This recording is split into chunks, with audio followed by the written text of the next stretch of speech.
കത്തി വേണം, പിന്നെ അറക്കാൻ പറ്റുന്ന ഒരു മല്ലാക്ക വേണം, പിന്നെ പിടിച്ചു തരാൻ പറ്റിയ നല്ല മുടുക്കുള്ള 4 ആൾക്കാരും വേണം. 4നാണ് പോത്തിന് ഇറക്കാൻ വേണ്ടത്. ഇതേ 4 സാധനങ്ങൾ ഉദയ്യത്തിന് ഇറക്കാനും വേണ്ടത്.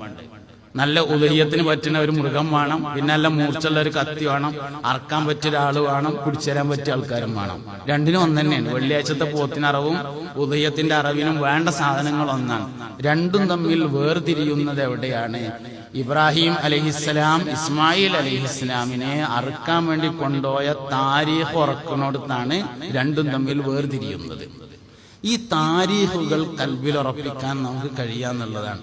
സത്യത്തിൽ താരീഖ് നമുക്ക് മാത്രമേ ഉള്ളൂ, വേറെ ആർക്കും ഉണ്ടാവില്ലല്ലോ. നമ്മൾ സമസ്ത കേരള ജമിയത്തുൽ ഉലമ പറയുമ്പോൾ എന്ത് പറയും? വരക്കൽ മുല്ലക്കോയ തങ്ങൾ വാപ്പാന്റെ അവിടെ നിന്ന് പറയും.